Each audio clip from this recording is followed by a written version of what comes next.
ಅರೇ ಪವನ್, ಎಲ್ಲಿದ್ಯಾ ನೀನು? ಅಮ್ಮ ಇಲ್ಲೇ ಇದ್ದೀನಿ. ಅಮನ್ ಬಂದೋ ಇಲ್ವೋ? ತುಂಬಾ ತಡೆ ಆಗ್ತಿದೆ ಕಣೋ. ಅಮ್ಮ ನೀವು ಚಿಂತೆ ಮಾಡಬೇಡಿ, ನಾನು ಒಂದು ಕೆಲಸ ಮಾಡ್ತೀನಿ. ನಾನು ಬಸ್ ಸ್ಟ್ಯಾಂಡ್ಗೆ ಹೋಗಿ ನೋಡ್ತೀನಿ. ಒಂದ್ ವೇಳೆ ಅಣ್ಣ ಕಾಣಿಸಿದ್ರೆ ಜೊತೆಲಿ ಕರ್ಕೊಂಬರ್ತೀನಿ.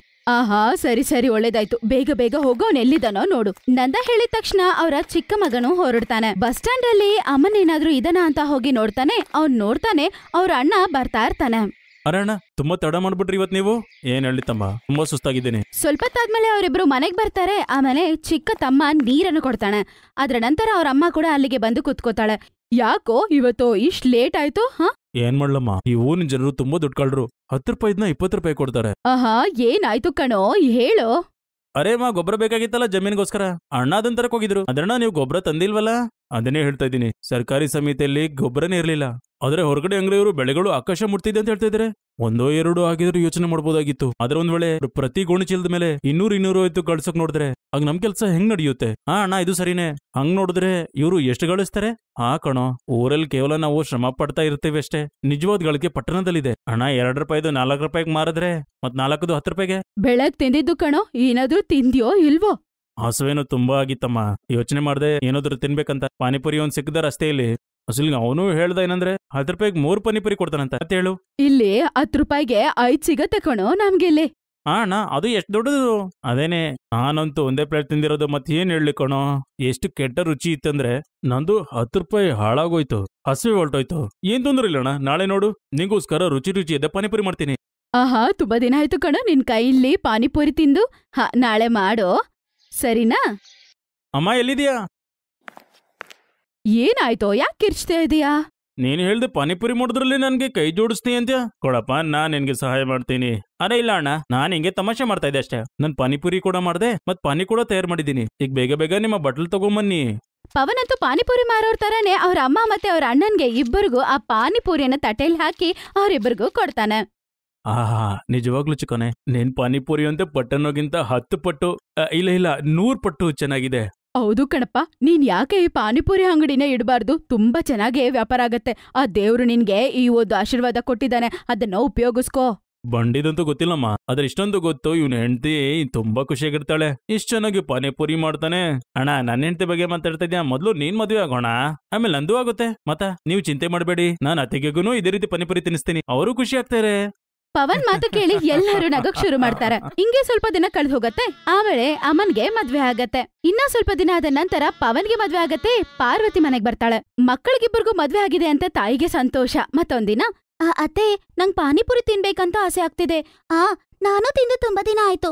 ಇಲ್ಲೆಲ್ಲಾದ್ರೂ ಪಾನಿಪುರಿ ಸಿಗತ್ತಾ? ಪಾನಿಪುರಿ ಬೇಕಾ ನಿಮ್ಗೆ? ಆದ್ರೆ ಯಾಕೆ ನಗ್ತಿದ್ದೀರಾ? ಅರೆ ಪಾರ್ವತಿ, ಅನ್ಸುತ್ತೆ ನೀನ್ ನಿನ್ನ ಗಂಡನ್ನ ಸರಿಯಾಗಿ ಅರ್ಥ ಮಾಡ್ಕೊಂಡಿಲ್ಲ ಅಂತ. ಇವನ್ ಎಷ್ಟು ಚೆನ್ನಾಗಿ ಪಾನಿಪುರಿ ಮಾಡ್ತಾನಂದ್ರೆ ನಾನೇನು ಹೇಳಿ, ತಿಂದ್ಮೇಲೆ ಎಷ್ಟು ಮಜಾ ಬರುತ್ತೆ ಗೊತ್ತಾ? ಹೌದಾ? ಯಾಕ್ರಿ? ಸರಿ, ಹಾಗಾದ್ರೆ ಇವತ್ತು ಎಲ್ರಿಗೂ ಪಾನಿಪುರಿ ತಿನ್ನಿಸ್ತೀನಿ. ಆ ದಿನ ಪಾನಿಪುರಿ ಮಾಡೋದ್ರಲ್ಲಿ ಕುಟುಂಬದಲ್ಲಿರೋರು ಎಲ್ಲರೂ ಪವನ್ಗೆ ತುಂಬಾನೇ ಸಹಾಯ ಮಾಡ್ತಾರೆ. ಬೇಗ ತಟ್ಟೆ ತರ್ತೀನಿ, ನನ್ ಕೈಲಿ ವೆಯ್ಟ್ ಮಾಡಕ್ ಆಗಲ್ಲಪ್ಪ. ಎಲ್ಲಾರ್ಗೂ ತಗೊಂಡ್ ಬಾ ಪಾರ್ವತಿ, ಬೇಗ ಹೋಗು, ನನ್ಗೂ ಅಶ್ವಾಗ್ತಿದೆ. ಪವನಿನ ಪಾನಿಪುರಿಯ ರುಚಿ ಅಣ್ಣನ್ಗೆ ಮತ್ತೆ ಅಮ್ಮನ್ಗೆ ಗೊತ್ತು.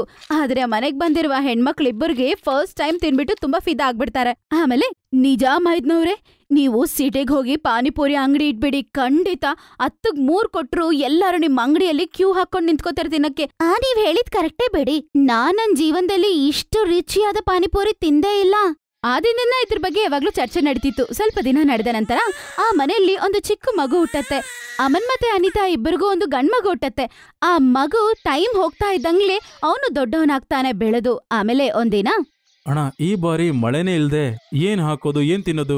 ಕಣೋ, ನನಗೆ ಅರ್ಥ ಆಗ್ತಾ ಹೇಳ್ಬೇಕಂದ್ರೆ. ಅಣ್ಣ ಒಂದ್ ಮಾತು ಹೇಳ, ಒಂದ್ ವೇಳೆ ನಿನ್ಗೆ ಅನ್ಸಿದ್ರೆ ಹೇಳು. ನಾನ್ ಪಟ್ಟಣಕ್ಕೆ ಹೋಗಿ ಬಯಸ್ತೀನಿ, ಯೋಚಿಸ್ತಾ ಇದ್ದೀನಿ. ಅಲ್ಲೋಗಿ ಸ್ವಲ್ಪ ಶ್ರಮ ಪಡ್ತೀನಿ. ಇಲ್ಲಿ ತೋಟಗಾರಿಕೆ ಮಾಡಕ್ಕೆ ಅಸಲಿಗೆ ಏನೂ ಉಳ್ದೇ ಇಲ್ಲ. ಸರಿಯಾದ ಹೇಳ್ತಾ ಇದೀಯಾ. ಒಂದ್ ವೇಳೆ ಅಮ್ಮ ಇರ್ಲಿಲ್ಲ ಅಂದ್ರೆ ನಾನು ನಿನ್ ಜೊತೆಲೆ ಬರ್ತಿದ್ದೆ. ಇಬ್ರು ಅಣ್ಣ ತಮ್ಮಂದ್ರ ಅಲ್ಲೇ ಇದ್ದು ಶ್ರಮ ಪಟ್ಟು ಹಣ ಗಳಿಸಬಹುದಾಗಿತ್ತು. ಅಣ್ಣ, ಆದ್ರೆ ನೀವು ಚಿಂತೆ ಮಾಡಬೇಡಿ, ನಾನ್ ಪಟ್ಟಣದಿಂದ ನಿಮ್ಗೆ ಹಣ ಕಳಿಸ್ತಾ ಇರ್ತೀನಿ. ಸಾಯಂಕಾಲ ಕುಟುಂಬದ ಹತ್ರ ಇದ್ರ ಬಗ್ಗೆ ಮಾತಾಡಿದಾಗ ಎಲ್ಲರೂ ತುಂಬಾ ಬೇಜಾರಾಗಿರ್ತಾರೆ. ಆದ್ರೂ ಕೂಡ ಎಲ್ಲರೂ ಪವನ್ನ ಕಲ್ಸಕ್ಕೆ ಸರಿ ಅಂತಾರೆ. ಕುಟುಂಬನ ನೋಡ್ಕೋಬೇಕಂದ್ರೆ ಖಂಡಿತ ಪವನ್ ಹೋಗ್ಲೇಬೇಕಾಗಿತ್ತು. ಮೈದ್ನವ್ರೆ, ನಾನ್ ಹೇಳ್ತೀನಿ, ಒಂದ್ ಕೆಲ್ಸ ಮಾಡ್ತೀರಾ? ಅತ್ತಿಗೆ ಹೇಳಿ. ನಾನು ಪಾರ್ವತಿ ಅವತ್ತೇನು ಸುಮ್ನೆ ಹೇಳಿಲ್ಲ. ನೀವೇನಾದ್ರೂ ಪಾನಿಪುರಿ ಅಂಗಡಿ ಇಟ್ರೆ ನಿಜವಾಗ್ಲೂ ತುಂಬಾ ಚೆನ್ನಾಗಿ ನಡೆಯುತ್ತೆ, ತುಂಬಾ ಚೆನ್ನಾಗಿ ವ್ಯಾಪಾರ ಆಗತ್ತೆ. ಖಂಡಿತ ಮಾಡ್ತೀರಾ? ನನಗೂ ಅದು ಸರಿ ಅನ್ಸತ್ತೆ. ಸರಿ ಪವನ್, ಹೇಗೆ ಅಮ್ಮ ಮತ್ತೆ ಅದ್ಗೆ ಹೇಳ್ತಾ ಇದ್ದಾರೆ ಅದೇ ರೀತಿ ಮಾಡು. ಒಮ್ಮೆ ಪ್ರಯತ್ನ ಪಟ್ಟು ನೋಡು. ಸರಿ ಅಣ್ಣ, ಇದೇ ಸರಿ. ನನ್ನ ಪೂರ್ತಿ ಶಕ್ತಿನ ಇದ್ರಲ್ಲಿ ಹಾಕ್ತೀನಿ. ಪವನ್ ಸ್ವಲ್ಪ ದುಡ್ಡು ಎತ್ಕೊಂಡು ಸಿಟಿಗೆ ಹೋಗ್ತಾನೆ. ಆಮೇಲೆ ಅಲ್ಲಿ ಪಾನಿಪುರಿ ಅಂಗಡಿ ಇಡ್ತಾನೆ. ನೋಡ್ತಿದ್ದಂಗ್ಲೆ ಆ ಅಂಗಡಿಗೆ ತುಂಬಾ ಜನ ಪಾನಿಪುರಿಯನ್ನು ತಿನ್ನೋದಕ್ಕಂತ ಬರ್ತಿದ್ರು. ಅವಾಗವಾಗ ಅವನು ಊರಿಗೆ ಬರ್ತಿದ್ದ, ಆಮೇಲೆ ದುಡ್ಡು ಅಮನ್ ಕೊಟ್ಟೋಗ್ತಿದ್ದ. ಇದೇ ತರ ನೋಡ್ತಿದ್ದಂಗ್ಲೆ ಸ್ವಲ್ಪ ದಿನದ ನಂತರ ಅಮನ್ ಕೂಡ ದೊಡ್ಡವನಾಗ್ಬಿಡ್ತಾನೆ. ಚಿಕ್ಕಪ್ಪ ಹೇಗಿದ್ದೀರಾ? ನಾನ್ ಚೆನ್ನಾಗಿದ್ದೀನಿ ಮಂಗಾರ. ನೀನ್ ತುಂಬಾ ದಿನ ಮೇಲೆ ಕಾಲ್ ಮಾಡಿದ್ಯಾ ಗೊತ್ತಾ? ನೀನ್ ಎಷ್ಟು ನೆನಪಿಗೆ ಬರ್ತೀಯ ಅಂತ ಇದನ್ನೇ ಹೇಳೋಕ್ ಫೋನ್ ಮಾಡ್ತಿ ಚಿಕ್ಕಪ್ಪ. ಈಗ ನನ್ಗೆ ರಜೆ ಇದೆ, ನಾನ್ ಪಟ್ಟಣಕ್ಕೆ ಬರ್ತಾ ಇದ್ದೀನಿ ಮಾತ್ರ. ಅರೇವೋ, ಇದು ತುಂಬಾ ಒಳ್ಳೆ ವಿಷಯ. ನಾನ್ ಬರ್ತೀನಿ, ಕರ್ಕೊಂಡು ಹೋಗ್. ಇಲ್ಲ ಚಿಕ್ಕಪ್ಪ, ನಾನ್ ಬರ್ತೀನಿ. ಈಗ ದೊಡ್ಡವನಾಗಿದ್ದೀನಿ ನಾನು. ಬಬ್ಲು ಮಾತ್ ಕೇಳ್ಕೊಂಡು ನಗ್ತಾನೆ. ಆಮೇಲೆ ಅವನು ಊರಿಗೆ ಬಂದು ಬಬ್ಲುನ ಜೊತೆ ಕರ್ಕೊಂಡೋಗ್ತಾನೆ. ಪವನ್ ಜೊತೆ ಬಬ್ಲು ಕೂಡ ಅಂಗಡಿಯಲ್ಲಿ ನಿಂತ್ಕೊಂಡಿರ್ತಾನೆ. ತಗೋ ಪಾನಿಪುರಿ ತಿನ್ನು. ಕೊಡಿ ಚಿಕ್ಕಪ್ಪ, ನಿಮ್ ಕೈನ ಪಾನಿಪುರಿ ತುಂಬಾ ನೆನ್ಪಕ್ ಬರುತ್ತೆ. ಅಮ್ಮ ಅಜ್ಜಿ ಎಲ್ರೂ ನೆನ್ಪು ಮಾಡ್ಕೊಳ್ತಾರೆ. ಭಗವಂತನ್ ಕೃಪೆ. ದಿನಕ್ಕೆ 500-600 ರೂಪಾಯಿ ಆಗೇ ಬಿಡುತ್ತೆ ಇದ್ರಲ್ಲಿ.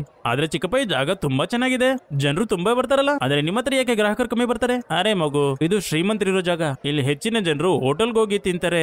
ಪಾನಿಪುರಿ ಗೊತ್ತಾ, ಅಲ್ಲಿ 40-50 ರೂಪಾಯಿಗೆ 5 ಪಾನಿಪುರಿ ಕೊಡ್ತಾರೆ ಅಷ್ಟೇ. ಹಾಗಿದ್ರೆ ನಿಮ್ಮ ಬಂಡಿನೂ ನಾವು ಹೋಟೆಲ್ ಮಾಡೋಣವಲ್ಲ, ಅದ್ರಲ್ಲಿ ಲೈಟ್ ಗೀಟ್ ಎಲ್ಲ ಹಾಕೋಣ. ಬಬ್ಲು, ಅದರಿಂದ ಏನಾಗುತ್ತೆ, ಪಾನಿಪುರಿ ಅಲ್ಲೇ ಇರುತ್ತಲ್ವಾ, ಅದ್ರಲ್ಲೂ ಏನಾದ್ರು ಮಾಡ್ಬೇಕಾಗುತ್ತೆ ವಿಭಿನ್ನವಾಗಿ. ಹಾಗಾಗಿ ಎಲ್ರು ನಿಮ್ಮ ಹತ್ರ ಬರ್ಬೇಕು. ನನಗ್ ಗೊತ್ತು ನೀನ್ ತುಂಬಾ ಬುದ್ಧಿವಂತ ಅಂತ. ನಿನ್ ಮನ್ಸಲ್ಲಿ ಏನಿದೆ? ಆಮೇಲೆ ಅವನು ಊರಿಂದ ಮಾವಿನಕಾಯಿನ ತಗೊಂಡ್ ಬಂದಿರ್ತಾನೆ. ಸ್ವಲ್ಪ ಹಣ್ಣಿರತ್ತೆ ಮತ್ತೆ ಕಾಯಿ ಇರತ್ತೆ. ಸ್ವಲ್ಪ ಮಾವಿನಕಾಯಿಂದ ಚಟ್ನಿ ಮಾಡ್ತಾನೆ. ಆಮೇಲೆ ಅದನ್ನ ನೀರಲ್ಲಿ ಮಿಕ್ಸ್ ಮಾಡ್ತಾನೆ. ಇನ್ನು ಸ್ವಲ್ಪ ಕಟ್ ಮಾಡಿರ್ತಾನೆ. ಮಾರನೇ ದಿನ ಚಿಕ್ಕಪ್ಪ, ಇವಾಗ ಯಾರೇ ಗ್ರಾಹಕರು ಬಂದ್ರು ಅವ್ರ ಹತ್ರ ಕೇಳಿ ಹಾಲು ಪಾನಿಪುರಿನ ಅಥವಾ ಮಾವಿನಕಾಯಿ ಪಾನಿಪುರಿನ ಅಂತ.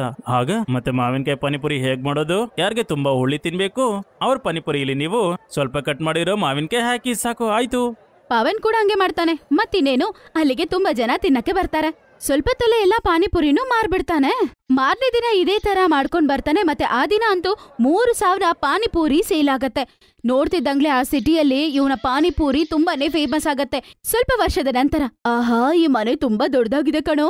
ಆಮಾ, ಇನ್ನು ಸಾಕಷ್ಟಿದೆ. ಆಹಾ, ಸರಿ, ನಾನೆಲ್ಲಿರ್ಬೇಕು ಕಣೋ? ಅತ್ತೆ, ನಿಮ್ಗೋಸ್ಕರ ಒಂದ್ ದೊಡ್ಡ ರೂಮ್ ಕಟ್ಸಿದೀವಿ. ಆಹಾ, ಆದ್ರೆ ಒಬ್ಳೆ ಇರಕ್ ನಂಗ್ ಬರಲ್ಲ ಅಲ್ವಾ? ನನ್ ಜೊತೆ ಯಾರ್ ಮಲ್ಕೋತೀರಾ ನನ್ನ ರೂಮಲ್ಲಿ? ನನ್ನಂಗ್ ಅಂದಿದ ತಕ್ಷಣ ಮಕ್ಳೆಲ್ಲರೂ ಕೈ ಎತ್ತಾರೆ. ತುಂಬಾ ಸಂತೋಷ ಆಗಿರ್ತಾರೆ. ಪವನ್ ಮತ್ತೆ ಬಬ್ಲು ಇಬ್ರು ಸೇರ್ಕೊಂಡು ಆ ಮನೆಯ ಪರಿಸ್ಥಿತಿನೇ ಬದಲಾಯಿಸ್ಬಿಡ್ತಾರೆ.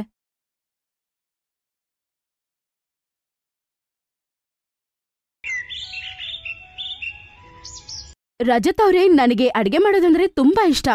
ಅದನ್ನ ನಾನು ಒಂದು ಕೆಲ್ಸವಾಗಿ ಬದಲಾಯಿಸೋಣ ಅಂತ ಅನ್ಕೋತಿದ್ದೀನಿ. ಇದು ಒಳ್ಳೆ ವಿಷಯ ಅಲ್ವಾ ಪಾಯಲ್?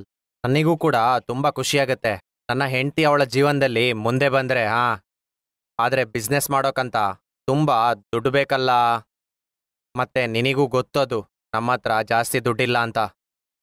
ಬಿಸ್ನೆಸ್ಸಿಗೆ ದುಡ್ಡು ಹಾಕೋದು ರಿಸ್ಕ್ ಅಲ್ವಾ? ಖಂಡಿತ ಪರವಾಗಿಲ್ಲ. ಈ ಕತೆ ಪಾಯಲ್ದು. ಅವಳಿಗೆ ಕುಕಿಂಗ್ ಅಂದ್ರೆ ತುಂಬಾನೇ ಇಷ್ಟ. ಅವಳ ಮದುವೆ ಸಿಟಿಯಲ್ಲಿ ಜೀವಿಸ್ತಿದ್ದ ಒಂದು ಮಿಡಲ್ ಕ್ಲಾಸ್ ಮನೆಯ ಹುಡುಗನಿಗೆ ಆಗುತ್ತೆ. ರಜತ್ ಅಪ್ಪ ಅಮ್ಮ ಮತ್ತೆ ತಂಗಿಯ ಜೊತೆ ಸಿಟಿಯಲ್ಲಿ ಜೀವಿಸ್ತಿದ್ದ. ಪಾಯಲ್ ಒಂದು ಬಡ ಮನೆಯ ಹುಡುಗಿ ಆಗಿದ್ಲು. ಊರಿಂದ ಮೊದಲನೇ ಸಲ ಬಂದಿರ್ತಾಳೆ. ರಜತ್ ಮತ್ತೆ ಪಾಯಲ್ಗೆ ಮದ್ವೆ ಆಗಿ ಬರೀ ಸ್ವಲ್ಪ ದಿನ ಆಗಿರುತ್ತೆ. ಒಂದಿನ ರಜತ್ ಆಫೀಸಿಂದ ಮನೆಗ್ ಬರುವಾಗ ಪಿಜ್ಜಾ ತಗೊಂಡ್ಬರ್ತಾನೆ. ಇಲ್ಲಿನವರೆಗೂ ಅವಳು ಪಿಜ್ಜಾನ ತಿಂದೆ ನೋಡಿರಲ್ಲ. ಅಯ್ಯೋ, ನೋಡೇ ಇರಲ್ಲ ಅಲ್ವಾ? ಇದನ್ನ ಅವಳು ತುಂಬಾ ಗುರಾಯಿಸ್ಕೊಂಡ್ ನೋಡ್ತಿರ್ತಾಳೆ. ಆಗ ಅವಳ ನಾದಿ ಹೇಳ್ತಾಳೆ, ಅರೆ ಏನತ್ಗೆ ಪಿಜ್ಜಾನಾಗೆ ಗುರಾಯಿಸ್ಕೊಂಡ್ ನೋಡ್ತಿದ್ದೀರಾ? ನಾನು ಇದನ್ನ ಇಲ್ಲಿನವರೆಗೂ ಯಾವಾಗ್ಲೂ ನೋಡೇ ಇಲ್ಲ. ಏನ್ ನೋಡಿಲ್ಲ? ಅದ್ಗೆ ಇದು ಪಿಜ್ಜಾ ಅಂತಾರೆ. ಇದು ನನ್ಗೆ ತುಂಬಾ ಇಷ್ಟ, ಚೆನ್ನಾಗಿರುತ್ತೆ. ನಿಮ್ಗೂ ಇಷ್ಟ ಆಗತ್ತೆ, ತಿನ್ನೋಡಿ. ಹೌದು, ತಿಂಗಳಿಗೊಮ್ಮೆ ನಾನಿದನ್ ತರ್ತೀನಿ. ವಾಹ್, ಇದು ತುಂಬಾ ರುಚಿಯಾಗಿದೆ. ಚೆನ್ನಾಗಿದೆ. ಅವಳು ತುಂಬಾನೇ ರುಚಿಯಾಗಿ ಅಡ್ಗೆ ಮಾಡ್ತಾಳೆ. ಅಡ್ಗೆ ಮಾಡ್ಬೇಕಂದ್ರೆ ಅವಳು ತುಂಬಾ ಇಷ್ಟ. ಅವ್ರ ಅತ್ತೆ ಮನೆಯವರು ಮತ್ತೆ ಅಲ್ಲಿಗೆ ಬರೋ ನೆಂಟ್ರೆಲ್ಲರೂ ಅವ್ರ ಅಡ್ಗೆ ತಿಂದು ಹೊಗಳ್ತಾರೆ. ಆದ್ರೆ ಆ ಪಿಜ್ಜಾ ರುಚಿ ಮಾತ್ರ ಬಾಯಿಂದ ಅವಳಿಗೆ ಹೋಗ್ತಾನೆ ಇಲ್ಲ. ಆದ್ರೆ ಅವಾಗವಾಗ ಪಿಜ್ಜಾ ಆಚೆಯಿಂದ ತರ್ಬೇಕಂದ್ರೆ ಅಷ್ಟು ದುಡ್ಡು ಕೂಡ ಪಾಪ ಅವ್ರ ಹತ್ರ ಇಲ್ಲ. ಅದಕ್ಕೆ ಅವಳೊಂದಿನ, ತಕೋ ಚಾನ್ನಿ, ಪಿಜ್ಜಾ ಮಾಡೋ ಐಟಮ್ ತರ್ಸಿದ್ದೆ ಅಲ್ವಾ? ಅಣ್ಣ, ನನ್ಗೇನೋ ಇವತ್ತು ಮೈ ಹುಷಾರಿಲ್ಲ. ನೀನು ಫ್ರಿಜ್ಜಲ್ಲಿ ಇಡು, ನಾನು ನಾಳೆ ಮಾಡ್ತೀನಿ. ಮಾರನೇ ದಿನ ಕೂಡ ಅವಳಿಗೆ ಮೈ ಹುಷಾರಿರಲ್ಲ. ಆಲೂ ಪರಾಟ ಮಾಡೋಣ, ಇವತ್ತು ಸಂಡೇ ಹಂಗಂತ ಪಾಯಲ್ ಅನ್ಕೋತಾಳೆ. ಆದ್ರೆ ಕಿಚನಲ್ಲಿ ಹೋಗಿ ನೋಡ್ತಾಳೆ, ಆಲೂಗಡ್ಡೆ ತುಂಬಾ ಕಡಿಮೆ ಇರುತ್ತೆ. ಆಮೇಲೆ ಅವಳ ದೃಷ್ಟಿ ಪಿಜ್ಜಾ ಮಾಡುವ ವಸ್ತುಗಳ ಮೇಲೆ ಬೀಳುತ್ತೆ. ಅರೇ ಅಯ್ಯೋ, ಇದು ಪಿಜ್ಜಾ ವಸ್ತುಗಳಲ್ವಾ? ಇದನ್ನ ನಾವು ಇವತ್ತು ಉಪಯೋಗಿಸಿಲ್ಲ ಅಂದ್ರೆ ಇದು ಕೆಟ್ಟೋಗ್ಬಿಡುತ್ತೆ. ಎಲ್ಲಾರ್ಗೂ ಪಿಜ್ಜಾ ಪರೋಟ ಮಾಡಿದ್ರೆ ಚೆನ್ನಾಗಿರತ್ತಲ್ವಾ? ಅದೇ ಮಾಡ್ತೀನಿ. ಆಮೇಲೆ ಫೋನನ್ನ ನೋಡ್ಕೊಂಡು ಅವಳು ಪಿಜ್ಜಾ ಪರಾಟನ ತಯಾರು ಮಾಡ್ತಾಳೆ. ಆಮೇಲೆ ಅವಳೇನ್ ಮಾಡ್ತಾಳೆ, ಮೊದಲು ಅದನ್ನ ಅವರ ನಾದ್ನಿಗೆ ತಗೊಂಡೋಗ್ ಕೊಡ್ತಾಳೆ. ಅದನ್ ತಿಂತ ಚಾಂದಿನಿ ಅಂತಾಳೆ, ಅರೆ ವಾ, ಸೂಪರ್ ಮಜಾ ಬರ್ತಿದೆ, ತುಂಬಾ ಟೇಸ್ಟಿಯಾಗಿದೆ ಅತ್ಗೆ, ಎಷ್ಟು ಚೆನ್ನಾಗ್ ಮಾಡಿದ್ಯಾ ನೀನು. ಆ ಪಿಜ್ಜಾ ಪರಾಟ ಮನೇಲಿರೋರ್ ಎಲ್ಲಾರ್ಗೂನು ತುಂಬಾ ಇಷ್ಟ ಆಯ್ತು. ಇದೇ ತರ ಅವಳು 10-15 ದಿನಕ್ಕೊಂದ್ಸಲ ಈ ತರ ಪರಾಟ ಮಾಡ್ತಿದ್ಲು. ಎಲ್ಲರೂ ತುಂಬಾ ಇಷ್ಟಪಟ್ಟು ತಿಂತಿದ್ರು. ಪಾಪ ಒಂದಿನ ಅವ್ರ ಸಂತೋಷಕ್ಕೆ ಯಾರೋ ದೃಷ್ಟಿ ಇಟ್ಟಂಗ್ ಆಗ್ಬಿಡುತ್ತೆ.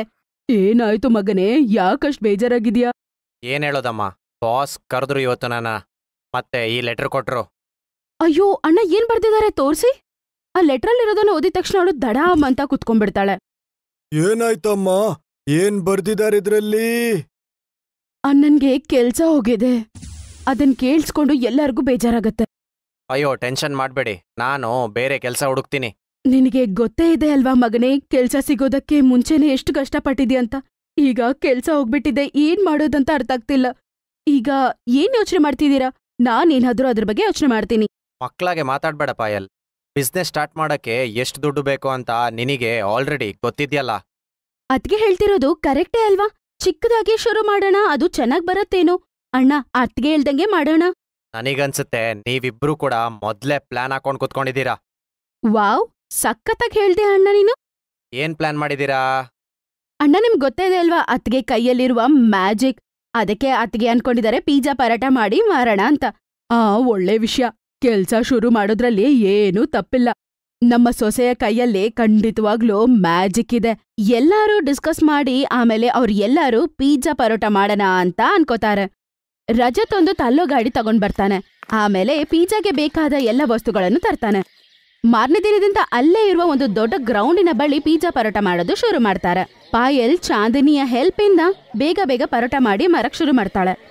ಆ ಗಾಡಿ ಮೇಲೆ ದೊಡ್ಡ ದೊಡ್ಡ ಅಕ್ಷರಗಳಲ್ಲಿ ಬರ್ದಿತ್ತು ಪಿಜ್ಜಾ ಪರೋಟ ಅಂತ. ಇದು ಹೆಸರು ತುಂಬಾ ಡಿಫ್ರೆಂಟ್ ಆಗಿದೆ ಅಂತ ಎಲ್ಲರೂ ಅಲ್ಲಿಗೆ ಬರ್ತಿದ್ರು. ಪಿಜ್ಜಾ ಪರಾಟಾನ ಏನಿದು?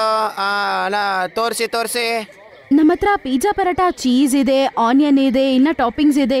ಹೇಳಿ ನಿಮ್ಗೆ ಏನ್ ಬೇಕು, ಅದೇ ಟಾಪಿಂಗ್ಸ್ ಹಾಕಿ ಮಾಡ್ಕೊಡ್ತೀವಿ. ಸುಮಿತ, ಟಾಪ್ ಅಂಡ್ ಪಿಜ್ಜಾ ನೋಡೋಣ, ಚೆನ್ನಾಗಿರ್ಬೋದು. ಆಮೇಲೆ ಅವರಿಬ್ರು ಟಾಪಿಂಗ್ ಹಾಕ್ಸ್ಕೊಂಡು ಮಾಡ್ಕೋತಾರೆ. ಆಮೇಲೆ ಅವರಿಬ್ರು ಅದನ್ನ ತಿಂತಾರೋ ಇಲ್ವೋ, ಬಾಯಿಗಿಟ್ಟಿದ ತಕ್ಷಣ ಅದ್ರ ಬಗ್ಗೆ ಹೋಗ್ಲಕ್ಕೆ ಶುರು ಮಾಡ್ತಾರೆ. ಪರಾಟ ಅಂತ ಹೆಸರು ಕೇಳಿಸ್ಕೊಂಡಿದ ತಕ್ಷಣ ಎಲ್ಲಾರು ಅದನ್ನ ತಿನ್ನಕ್ಕೆ ಅಲ್ಲಿಗೆ ಬರ್ತಿದ್ರು. ಮಕ್ಕಳು ಕೂಡ ಆ ಪಿಜ್ಜಾ ಪರಾಟನ ತಿಂದು ತುಂಬಾನೇ ಸಂತೋಷ ಪಡ್ತಿದ್ರು. ಮೊದಲನೇ ದಿನಾನೇ ಪಿಜ್ಜಾ ಪರಾಟ ತುಂಬಾ ಚೆನ್ನಾಗಿ ಓಡುತ್ತೆ. ಸಾಯಂಕಾಲ ಅವರು ಮನೆಗೆ ಬಂದು ನೋಡ್ತಾರೆ. ಮೊದಲನೇ ದಿನದ ಸಂಪಾದನೆ ನೋಡಿ ಅವರು ಶಾಕ್ ಆಗ್ಬಿಡ್ತಾರೆ. ಇದಂತೂ ಒಳ್ಳೇದು. ನಾನ್ ಅಂದ್ಕೊಂಡಿದ್ದೆ ಜನರಿಗೆ 6 ತಿಂಗಳಾದ್ರೂ ಬೇಕಾಗ್ಬೋದು ಈ ಪಿಜ್ಜಾ ಪರಾಟ ಎಲ್ಲ ಇದೆ ಅಂತ. ಈಗಿನ ಜನ್ರೇಷನ್ ಅಂತೂ ಪಿಜ್ಜಾ ಅಂತ ನೋಡಿನೇ ಬಂದ್ರು ತಿನ್ನಕ್ಕೆ. ಮೊದ್ಲೇನ್ ದಿನಕ್ಕೆ ಒಳ್ಳೆ ಇನ್ಕಮು. ಇಷ್ಟ್ ನನಗಂತೂ 1 ವಾರದಲ್ಲೂ ಸಿಗಲ್ಲ. ಅರೇ ರೀ, ನಾನು ತುಂಬಾನೇ ಭಯ ಪಡ್ತಿದ್ದೆ ರೀ. ಅವ್ರೆಲ್ಲರೂ ಅದನ್ನ ತಿಂದು ತುಂಬಾ ಹೊಗಳ್ತಿದ್ದಾಗ ನನಗೆ ಸಂತೋಷ ಆಯ್ತು ಗೊತ್ತಾ. ಹೌದು, ಎಲ್ಲರೂ ತಿಂದ್ಬಿಟ್ಟು ತುಂಬಾನೇ ಹೊಗಳ್ತಿದ್ರು. ಎಲ್ಲರಿಗೂ ಇಷ್ಟ ಆಗಿದೆ ಅತ್ಗೆ ಅಲ್ವಾ. ಅವತ್ತಿಂದ ಅವರಿಬ್ರು ಹೋಗಿ ಪಿಜ್ಜಾ ಪರೋಟ ಮಾಡಿ ಮಾರ್ತಿದ್ರು. ಇದೇ ತರ ದಿನ ಅವ್ರ ಕೆಲ್ಸ ಇರ್ತಿತ್ತು. ಆದ್ರೆ ಒಂದಿನ ಅಲ್ಲಿಗೆ ಪೊಲೀಸ್ ಬರ್ತಾರೆ. ಏನಿದು? ಇಲ್ಲಿಂದ ತೆಗಿರಿ. 1 ತಿಂಗಳ ಪರ್ಮಿಷನ್ ಮಾತ್ರ ಇದ್ದಿದ್ದು. ಇಲ್ಲ, ಜಾತ್ರೆ ಮುಗೀತು ಅಲ್ವಾ? ಮತ್ತೆ ಇನ್ನು ಈ ಅಂಗಡಿನೆಲ್ಲ ತೆಗಿಬೇಕು. ಸರ್, ನಾವು ಅನುಮತಿ ತಗೋಬೇಕಂತ ಗೊತ್ತಿರ್ಲಿಲ್ಲ ಸರ್, ಕ್ಷಮಿಸಿ ಸರ್. ನನ್ ಗಂಡನ್ಗೆ ಬೇರೆ ಕೆಲ್ಸ ಹೋಗ್ಬಿಟ್ಟಿದೆ ಸರ್. ಮನೇಲಿ ಅತ್ತೆ, ಮಾವ ಮತ್ತೆ ಈ ಚಿಕ್ಕ ಮಗು ಬೇರೆ ಇದ್ದಾಳೆ. ಮತ್ತೆ ನಾನು ಇವ್ರೆಲ್ಲಾರನ್ನೂ ನೋಡ್ಕೋಬೇಕಂದ್ರೇನೋ ಕೆಲ್ಸ ಮಾಡ್ಬೇಕಲ್ವಾ ಸರ್. ಅವಳು ಹೇಳಿದ ಮಾತನ್ನು ಕೇಳಿದ ತಕ್ಷಣ ಅವ್ರಿಗೆ ಸ್ವಲ್ಪ ಬೇಜಾರಾಗತ್ತೆ. ಆಮೇಲೆ ಅಲ್ಲಿ ಅಂಗಡಿ ಹಾಕಕ್ಕೆ ಪರ್ಮಿಷನ್ ಕೊಡ್ತಾರೆ. ಆಮೇಲೆ ಪಾಯಲ್ ಆ ಪೊಲೀಸ್ಗೆ ಕೂಡ ಅವಳು ಮಾಡಿರುವ ಪರೋಟನ ಕೊಡ್ತಾಳೆ. ಅವ್ರು ಅದನ್ನ ತಿಂದ್ಬಿಟ್ಟು ಅವ್ರಿಗೂ ತುಂಬಾ ಇಷ್ಟ ಆಗ್ಬಿಡತ್ತೆ. ಅರೆ ವಾ, ಏನ್ ಚೆನ್ನಾಗಿದೆ. ಚೆನ್ನಾಗಿದೆ. ಒಳ್ಳೇದಿದೆ. ನೀವಿಲ್ಲಿ ನಿಮ್ಮ ಅಂಗಡಿನ ಇಡಿ, ಆಯ್ತಾ? ನೋಡ್ತೀನಿ ನಾನು ಯಾರು ಬರ್ತಾರಂತ. ಹಂಗಂತೇಳಿ ಪೊಲೀಸ್ ಅಲ್ಲಿಂದ ಹೋಗ್ಬಿಡ್ತಾರೆ. ಅಲ್ಲಿಗೆ ಮತ್ತೆ ಗ್ರಾಹಕರು ಬರೋದು ಶುರು ಆಗತ್ತೆ. ಚೆನ್ನಾಗಿ ಸಂಪಾದನೆ ಮಾಡಕ್ ಶುರು ಮಾಡ್ತಾಳೆ. ರಜತ್ ಕೂಡ ಅಲ್ಲಿಗೆ ಬಂದು ಹೆಲ್ಪ್ ಮಾಡಕ್ ಶುರು ಮಾಡ್ತಾನೆ. ಇಬ್ರು ಕಲೆತು ಕೆಲಸ ಮಾಡ್ತಾರೆ. ಸ್ವಲ್ಪ ದಿನದಲ್ಲೇ ಅವರ ಬಡತನ ದೂರ ಆಗತ್ತೆ. ಅದು ಮಾತ್ರ ಅಲ್ಲದೆ ಒಂದು ದೊಡ್ಡ ಅಂಗಡಿ ತಗೊಂಡು ಅಲ್ಲೇ ವ್ಯಾಪಾರ ಇಡ್ತಾರೆ.